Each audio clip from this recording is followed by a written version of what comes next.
For years, this moment lived as a joke. But what if we were laughing at the only honest reaction in a story built on denial, rivalry, and calculated cruelty?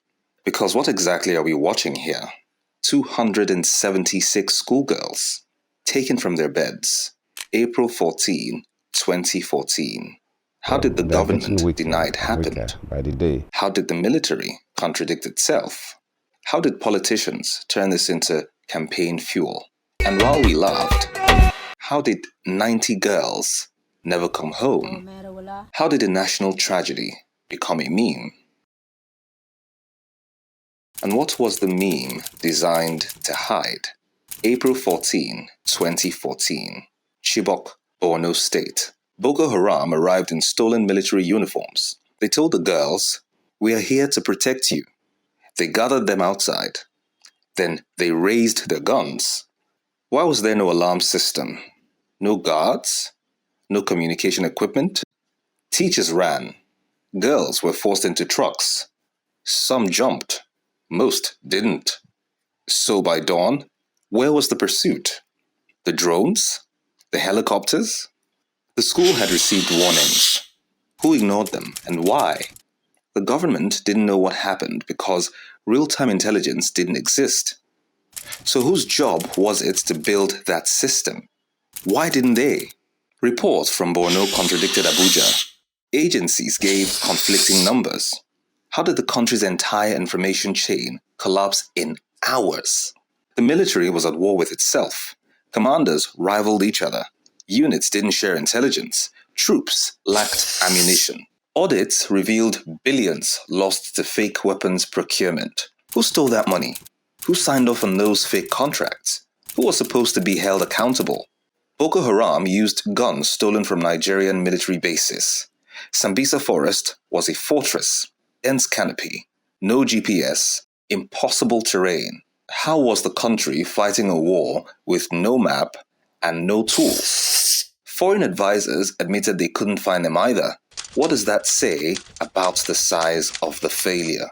Patience Jonathan's tears weren't the failure. They were proof that there was almost no state at all. So why did we laugh at the evidence of our own failure? Presidential spokesman Donyo Kupe claimed the kidnapping was a hoax to make Jonathan look incompetent. No evidence. The then APC chairman, Audu Ogbe, said, quote, "The movement was led by members of this party." End quote. Was the opposition running Bring Back Our Girls? If yes, to save the girls or to win an election? But it gets worse. According to investigative reports, military generals claimed that some officers believed delaying the rescue would help Buhari win in 2015. Read that again. Delaying the rescue.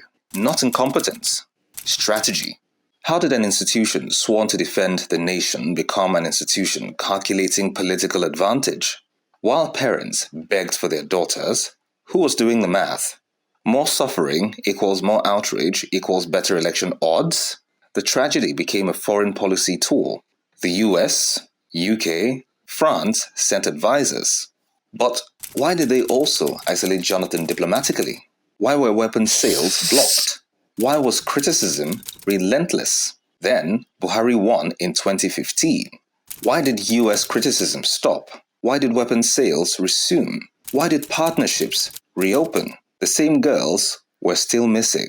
So why did the pressure disappear the moment political goals were achieved? And Bring Back Our Girls suddenly became inconvenient.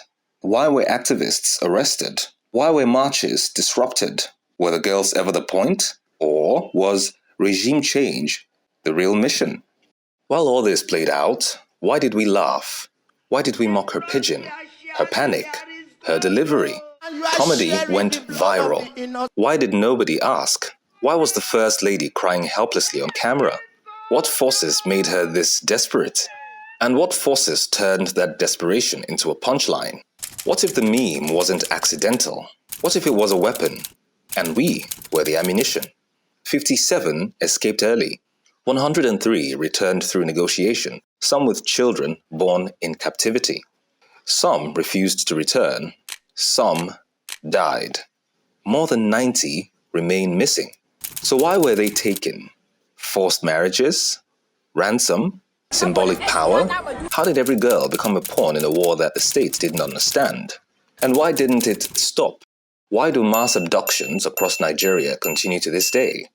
Why did Chibok begin? We mocked her. But the real questions were never about how she spoke. How were 276 girls taken from their school in the first place? How did politics overtake urgency?